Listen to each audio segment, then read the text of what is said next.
qui aiment le plus les hommes sur terre, ce sont les noirs. Nous aimons les blancs, nous aimons les jaunes, nous aimons tout le monde. Nous, on aime trop même. Oui, et on s'aime très peu soi-même, mais on aime tous les autres. On leur donne l'hospitalité, on leur donne tout ce qu'ils veulent. La mémoire, c'est comme... écoutez, il ne faut pas me demander à moi de dire le nom de votre père, de votre mère, de vos grands-parents. C'est vous qui devez me le dire. Mais dans notre cas, vous demandez à un autre qui n'est pas de votre famille de vous dire votre mémoire, vos ancêtres, votre histoire, votre biographie existentielle et existentielle. C'est ça l'erreur que nous... C'est ça l'histoire. Moi, c'est pas à moi de dire ton père est ceci. Mais ne me demande pas. Tu connais mieux que moi. Comment peux-tu me demander? Donc, il faut que les Africains récupèrent... Mais Marcus Garvey l'a dit. Il ne croit pas qu'un seul blanc puisse écrire l'histoire des Noirs avec quelques sympathies. Même la simple sympathie. Ils ne pourront pas. Mais pourquoi vous lisez? Le jour, mais il faut faire cette révolution, ne plus acheter leurs bouquins d'histoire sur nous. Parce que c'est nous qui achetons. Les Blancs eux-mêmes n'achètent pas ces livres.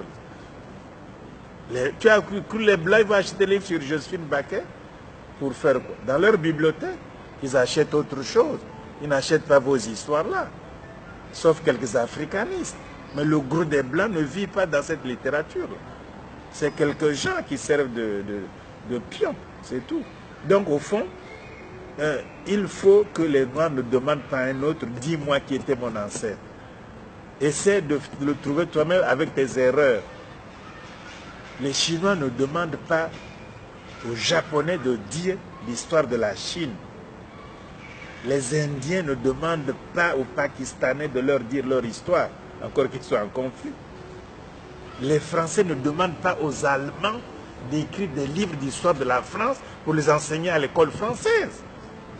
Les Allemands ne demandent pas aux savants français d'écrire l'histoire de l'Allemagne. Les Anglais n'attendent pas les savants hollandais ou les savants belges ou les savants français d'écrire la littérature anglaise et de l'enseigner à l'école en Angleterre. Hein? Et pourtant on enseigne ça en France.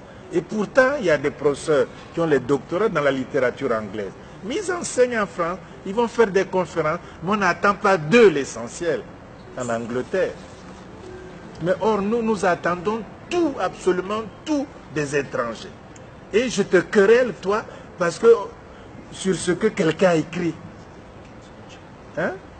Je te querelle, j'ai dit oui, mais tu as lu, Dupont a écrit ceci. Hein? Oui, tu as dit oui, la Vallée aussi a écrit ceci. Et nous nous querellons à cause de deux écrits par des étrangers sur notre histoire à nous deux. Alors que tu as la même formation exactement, sinon plus. En plus de cela, tu as la sympathie. Mais enfin, mais comment peut être aussi enfant? Et puis, que les autres là, de toute façon, il ne faut pas être impressionné.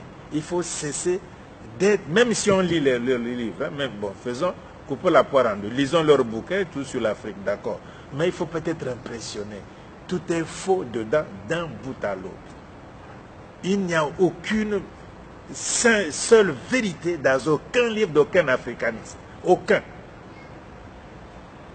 Donc, les livres là, bon, je ne peux pas les nommer, vous les connaissez, mais lisez parce qu'ils sont au programme, achetez parce que c'est l'environnement, mais je vous garantis qu'il n'y a aucune parcelle de vérité dedans. Tous les livres africanistes écrits par des africanistes français, italiens, portugais, espagnols, anglais, c'est faux d'un bout à l'autre. C'est du mensonge. Ce sont des crétois, c'est-à-dire des menteurs qui savent qu'ils mentent, mais ils mentent quand même. C'est ça un crétois. Ils sont tous crétois. Ils mentent, ils mentent. C'était moi quelqu'un qui dit que, voilà, mais sur l'Égypte, le cas est bien précis. Sur l'Égypte ancienne, l'Égypte pharaonique, qui était africaine et nègre. Cette Égypte n'est même pas en Afrique. Elle est méditerranéenne, elle est au Proche-Orient. C'est des choses qui valent même pas un sou. Et qu'ils étaient bruns, les femmes étaient jaunes, et les autres étaient en rouge, et que n'importe quoi. Même quand l'ADN dit ceci, même quand la biologie moléculaire dit ceci, même quand les témoignages anciens disent ceci. Et voilà. Mais c'est faux, mais c'est la falsification de l'histoire. Moi, je ne sais pas pourquoi on lirait leurs bouquins. Il faut le dire clairement, il n'y a aucune vérité dans les livres écrits par les Européens, par les Blancs, sur l'Afrique noire, sur les langues, les civilisations africaines. Ils inventent des familles camito-sémitiques, ça se trouve où? Des familles amito-sémitiques ou afro-asiatiques, ça se trouve, c'est du mensonge. Tout est comme ça, et nous, on croit qu'ils disent la vérité. Non, c'est fini l'esclavage. C'est fini. Il ne faut pas avoir peur. Ils vont vous respecter. Un type qui n'est pas confiant en lui-même, comment voulez-vous que je le respecte? Mais comment veux-tu dire, mais il flanche, il dit, oh, non, on ne peut pas respecter. On respecte un type qui est là, hein, une femme qui est là devant vous, avec son opinion, avec ses idées, capable de les défendre. Un jeune homme qui est là, avec ses idées, ce n'est pas l'arrogance, c'est eux qui sont arrogants. Nous ne sommes pas arrogants, mais nous, c'est la vérité qu'on recherche. C'est comme ça qu'il faut, ils vont vous respecter, ils vont vous appeler au dialogue, ils disent qu'on s'est trompé, etc. Mais nous ne voulons même pas les... non, cette situation doit changer. La génération là ne doit plus vivre comme ça. Il faut que la génération actuelle change ça. Hein, c'est fini. On a eu toutes les... Mais on a fait trop de compromis, ça nous a conduit. Mais ils vous utilisent quand vous êtes jeune, vigoureux. Une fois que vous êtes vieux, ils vous abandonnent. Parlons clairement et simplement. Vous voyez le cas de Senghor, non? Senghor a tout donné à la France. Il a donné l'Europe à la France, c'est l'aliénation. Mais quand il est mort, c'est encore les Africains qui ont célébré Senghor. Les autres, non.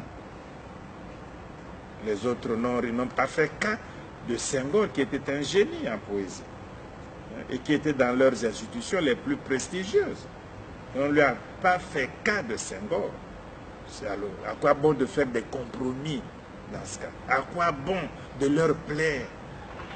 Ils ne vous le rendront jamais. Il faut être soi, comme ça, on discute d'égalité à égalité.